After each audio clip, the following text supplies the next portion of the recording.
this is Tamika, the face behind Hey HR. We're going to talk about a very important topic, and that topic is medical leave. So a lot of people always have questions about, hey, am I covered for this type of leave? Am I allowed to take this type of leave? Will I be paid while I'm on leave? Those are very important topics during a time when you're most vulnerable with your employment, when you simply can't work. So we'll talk about medical leaves today.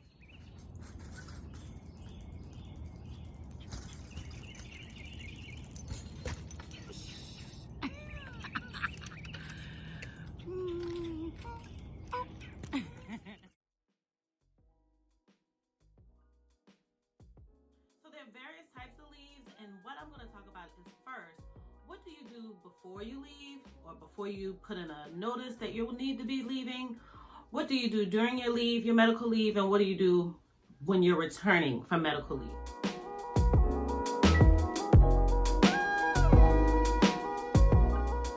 So let's talk about what you do or your must-dos prior to being gone on medical leave. So you want to partner with your HR department for any necessary paperwork.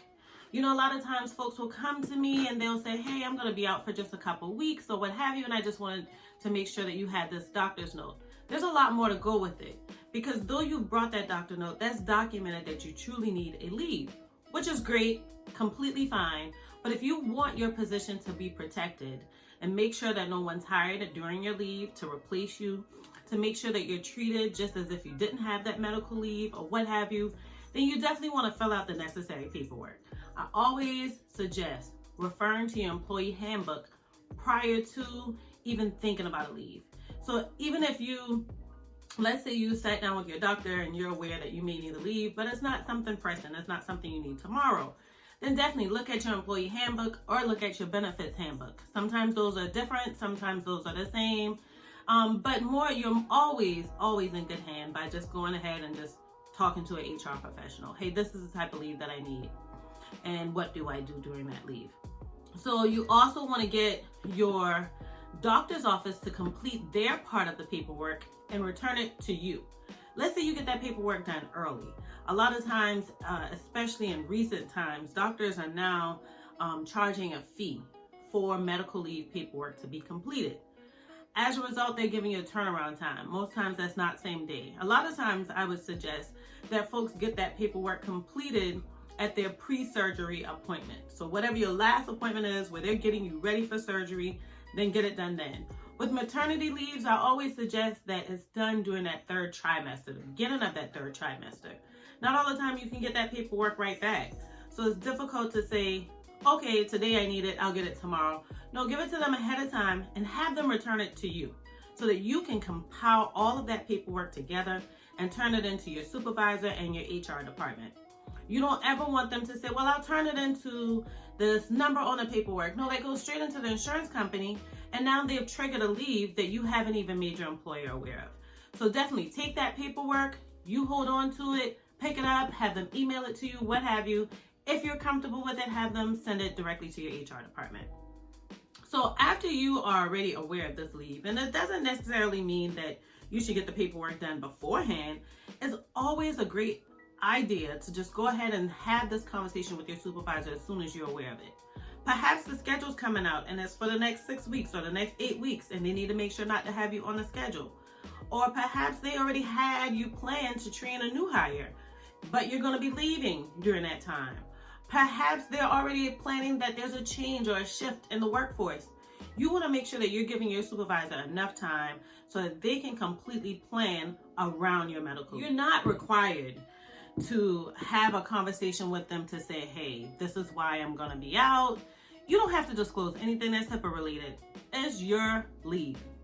But it is nice to let them know, hey, I'm projecting to be out on this date, and I'm going to be out for the next 2-3 weeks. 2-3 months or what have you, okay? But you don't have to tell them exactly, what the medical condition is. If it's a pregnancy, that's nice. Always, I would suggest telling them that. You never know what can come from that. But if it's something pertaining to your health and you don't feel comfortable disclosing it, you're not required. So after you already got this paperwork, you want to make sure to schedule an appointment with your HR department so that you can submit this paperwork to them, have them review it, make sure that you have everything that you need with that paperwork. A lot of times there's tons of documents that you need to sign. Perhaps there are pay stubs that need to go along with it, or a job description, or some form of direct deposit. A lot of times, your HR department can just lead you through that paperwork because they're used to it, they're accustomed to it, they speak with the insurance company on a regular basis. So it's always a great idea to have them involved. And again, when you meet with HR, that's your time to sit down and say, am I doing this according to the handbook? I saw in this section of the handbook, this is what it says about this. I just want to make sure I'm doing the right thing. They can always guide you in that. So the next thing I would suggest, after you've already made your supervisor aware, you already made HR aware, make your team aware. A lot of times managers aren't comfortable talking about the reason that you're leaving, or they're not sure what you're comfortable disclosing. So at that rate, it's always a great idea that you just make your team aware so that they can, help you with this leave, get you prepared for it. You can make them aware in various ways. You can do this with an email. You can do this by word of mouth. A text message these days, right? And so lastly, before you go out, let's say to have surgery, if it's something where you're needing surgery or you're taking care of a spouse that needs surgery or something to that effect, then I highly suggest to go ahead and get whatever medication the doctor's prescribing ahead of time. Make sure to kind of take care of your personal life. So in addition to getting that medication, clean your house, mop your floors if you need to. Do grocery shopping that's going to take you farther than what you would normally shop for. But just get your home prepared for that leave or that shift of change of environment.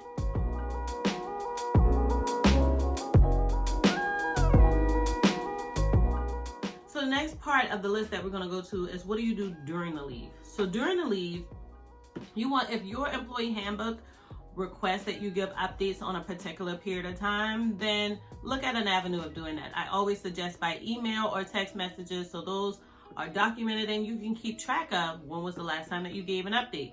Sometimes employers will request an update on a monthly basis, sometimes on a bi-weekly basis. Sometimes it depends on the type of leave that you're having and how long you'll be gone. So definitely check your employee handbook, check with your supervisor, check with your HR department, and make sure to keep that communication. So you want to stay in contact with the insurance company as well.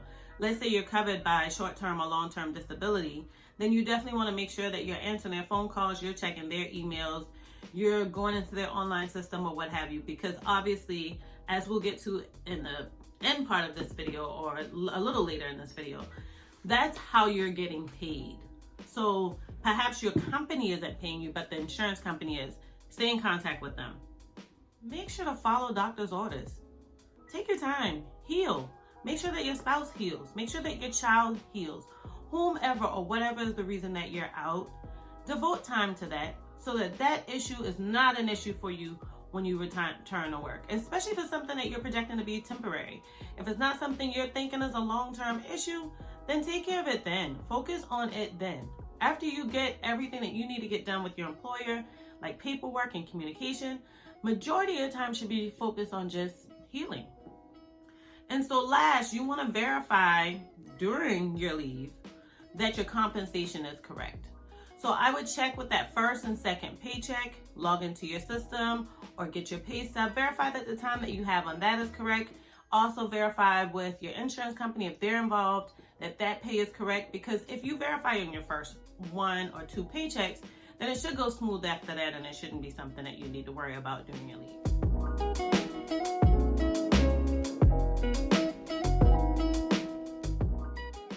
So now we'll talk about returning from leave. So what are some of the things that you need to worry about when you're getting ready to go back into the workforce? You've healed, you've satisfied your leave time frame, and now you're going back to work on either a part-time or full-time basis. Then you want to make sure that you get your personal life set up. So let's say you're taking care of someone else during this medical leave, like your spouse or your child or dependent, then you want to make sure that you have care in place for that person.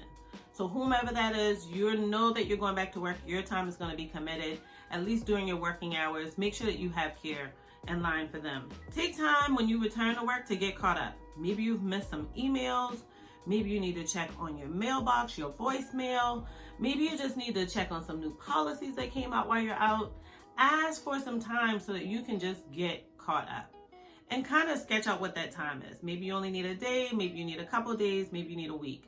but kind of make sure that you're on par with what the rest of the organization is so that you can continue to work in your best capacity. So lastly, you want to make sure that you're removing all notices. So part of your preparation on heading out should have been to leave a voicemail that says, I'm going to be out for this period of time, or maybe an automatic email, or maybe a note on your door, or a note in your locker room, or a note at your mailbox, or what have you. Just kind of making people aware on a constant basis that you're out. Make sure to remove all those notices when you return. Overall, I just want to make sure that you know that these are just basic kind of hints towards what to be ready for and what to look for. It's not a compiled or concise or complete list because every organization is different. Every job is different. So this list is primarily geared towards the W-2 employee, not contractors.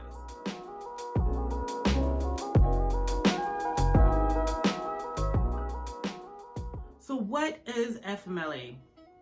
FMLA has been originated in the early 90s and is primarily to protect your position while you're out on a formal or documented medical leave. So you can see from this definition on the Department of Labor's website that FMLA entitles eligible employees of covered employers to take unpaid job-protected leave for a specified family and medical reasons with continuation of group health insurance coverage under the same terms and conditions as if the employee had not taken leave. So you're like, okay, great, Tamika, I know you understand, but can you break that down in layman's terms for me? I got you. So basically what this definition is saying is that FMLA is going to allow you to be off from work, but it does not pay you. Secondly, it's going to let you be off from work on a job protected leave, which means your position can't be replaced.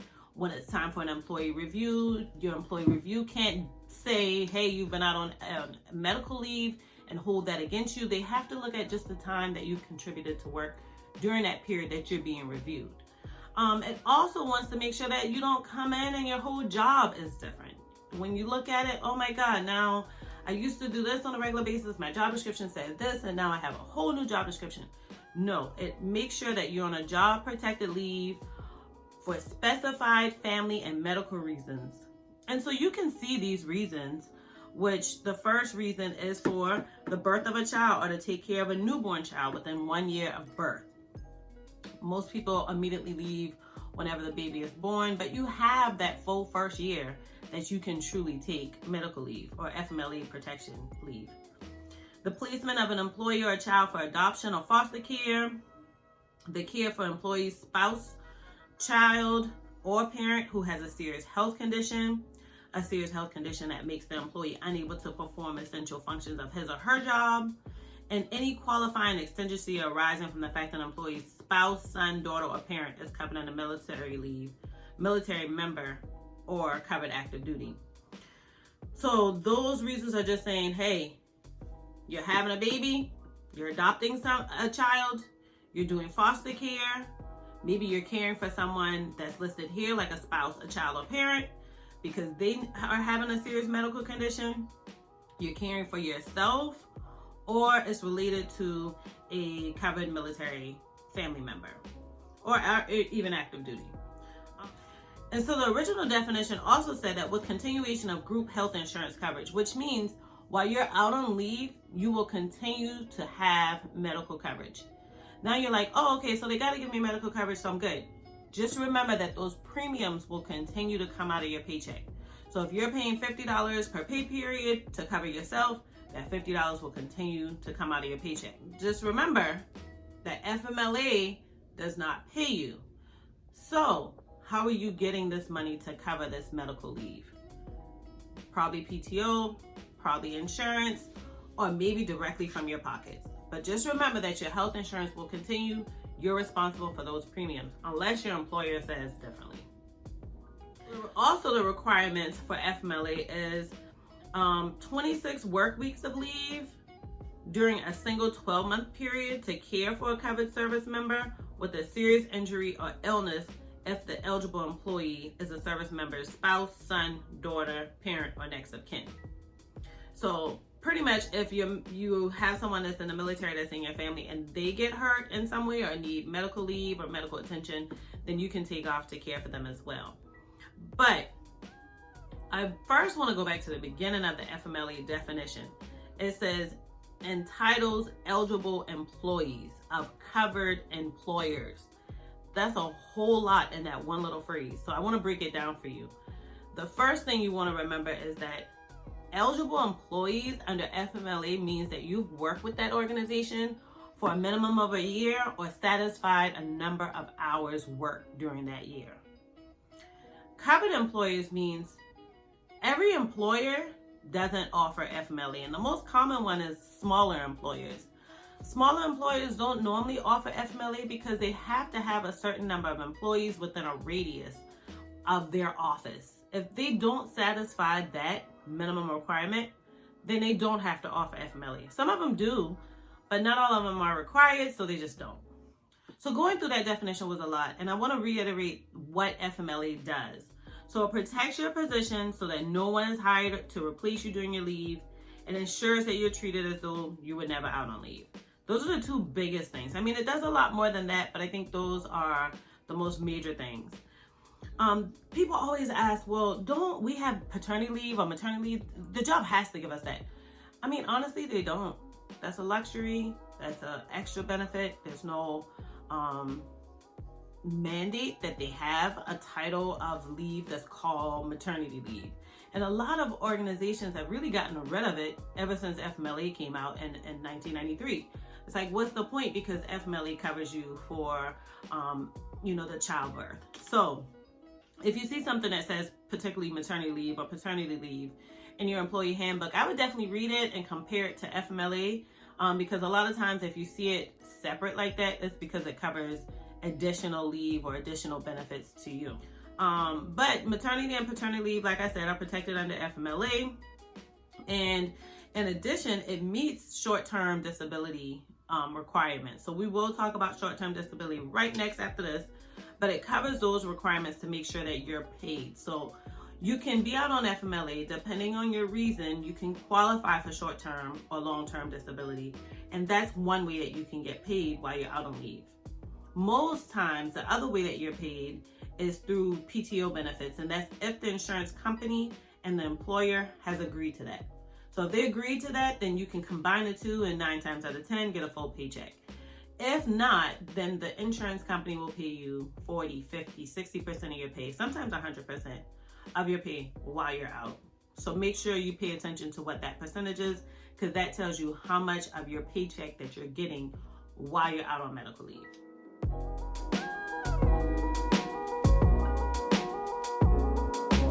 Short-term and long-term disability are just, they're extra benefits. A lot of organizations aren't required to have them, so they don't. Or if they have them, then they get into really complicated math on who's covering it. So sometimes they'll cover it at 50%, the premium of it. That means the amount that's taken out of your paycheck to pay for this benefit. Or sometimes they'll cover it completely themselves.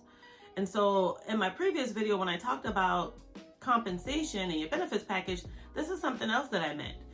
Sometimes you can get to an employer that says, hey, we do offer it, but we're going to take the premiums out of your paycheck.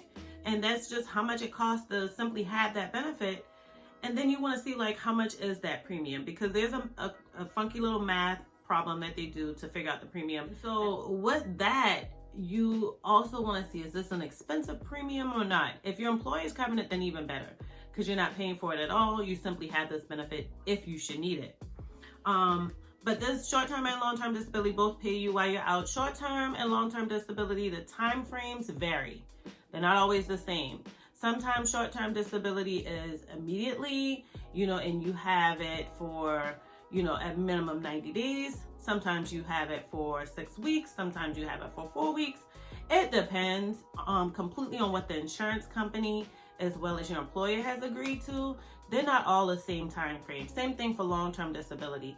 Sometimes long-term disability kicks in directly after short-term disability. Sometimes there's a period of time that it doesn't. Sometimes it only fits for certain reasons.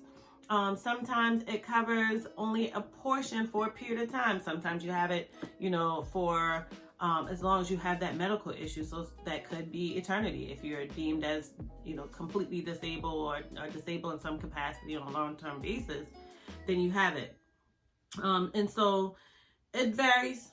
Again, you want to check your benefits handbook. You want to check with your employee handbook. You want to check with your human resources department.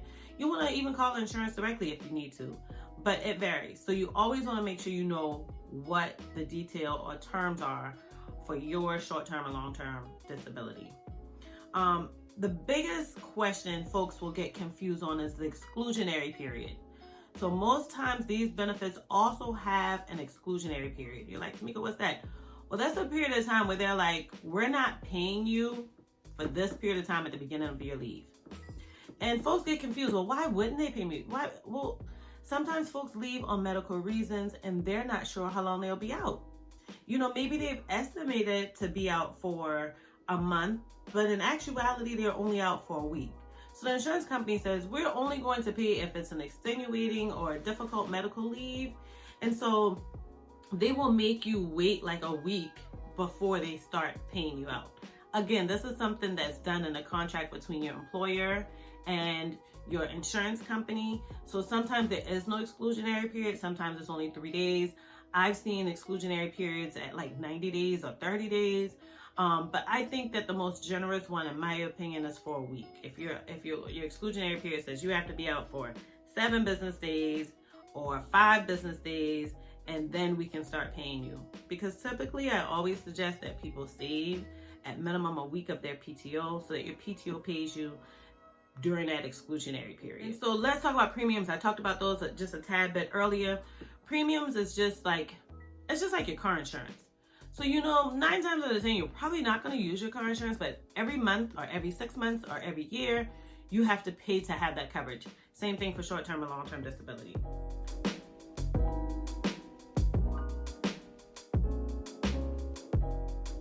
Another thing that you want to know with short-term and long-term disability is while you're out on leave, the premiums are not being charged to anyone. So, and I want to say that that's across the board. I'm not sure if that's by contract. I probably should check that out. But most times whenever you're out on leave, if you're out on a medical leave that pertains to, short-term or long-term disability, then if they're charging you $12 a pay period, that $12 a pay period is not coming out of your paycheck.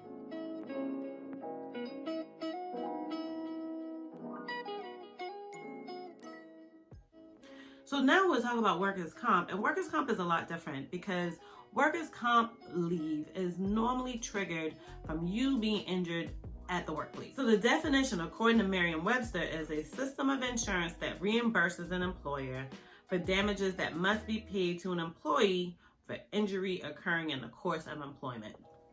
So my biggest takeaways with this, and I won't get too detailed with it because this is truly something that I always suggest that you would speak with an attorney about.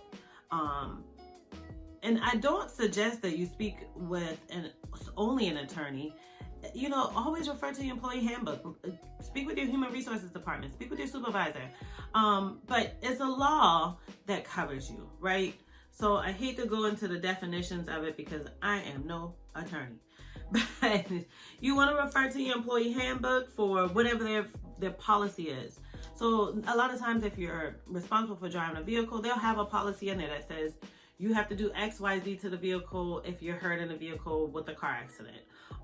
Most times it's always suggesting that you report your injury immediately, at minimum within your first 24 hours. Some employers are a little bit lenient and say 24 to 48 or what have you. There is a state form for most states that requires certain things to be answered in that. So you'll fill out that form. You'll also have a witness fill out a form if they are aware of your accident.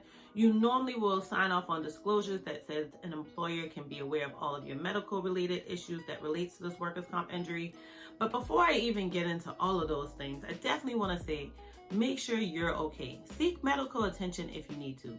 I would partner with my human resources department or your supervisor to ask them where do they prefer that you get this medical treatment, but definitely take care of yourself and then fill out those forms. Sometimes they will kind of tell you what the policy says. So maybe the policy says that you automatically have to take a drug test or what have you, or you have to take a physical. They'll let you know a lot of those things a lot of times. But you definitely want to fill out that paperwork. It spares you and the employer during the long run. They don't have to call you to ask for the details. They have it in their hand. Do not miss appointments. Whenever your doctor or the doctor that's appointed to you gives you an appointment, don't miss those. If you have to, make sure that you communicate with your employer and see if they're okay with that. But it's for your health. Why would you want to miss that appointment? I would suggest keeping record of all of your medical notes, your prescriptions, your appointments. Keep note of those things because you just never know when you need to refer to them. So obviously your employer will have a copy of those things, or they should. But just in case, let's say they don't get a copy of something, you can help them out with that by having that paperwork done. Workers' compensation, normally there is insurance that pays you a portion of your pay while you're out. So that's how you get paid, from the workers' comp insurance carrier. Sometimes some companies will allow you to use PTO with it because workers' comp pay does not cover 100% of your paycheck. Most times it never does. So you always want to make sure, like, okay, how am I getting the rest of my pay, taken care of? And so you want to see, can I use PTO or what have you during that time? And when I say PTO, that's paid time off or vacation time, sick time, however your company calls it, personal time, that time. That time that pays you when you just want to take a long weekend, that's the time.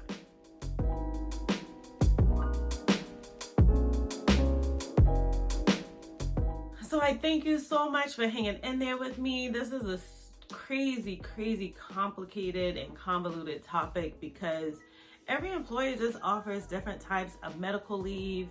And a lot of times it gets, unfortunately we deal with medical leave whenever we're experiencing a medical issue. And a lot of times, even if it's not just us and it's someone in our household, we get so caught up on the fact that we are just kind of tunnel vision into taking care of that person or taking care of ourselves. This all sounds like gibberish. You always want to make sure that you lean in on your HR department. Use this video as a reference or what have you. But the biggest thing I want you to always take away is that medical leaves can truly be complicated. Truly. Make sure you have a resource so that you know that you're taken care of while you're taking care of yourself or while you're recuperating. And I also want to tell you guys about my inspiration behind this video. Here we go. I talked about it in another video. If you hadn't seen me talk about it, it's in my 100 subs in a week video. And so this is definitely my little baby for the next 3 months, roughly 3 months. And so during that time, I'm definitely taking notes on how to make sure that you guys are aware of what to do, what not to do.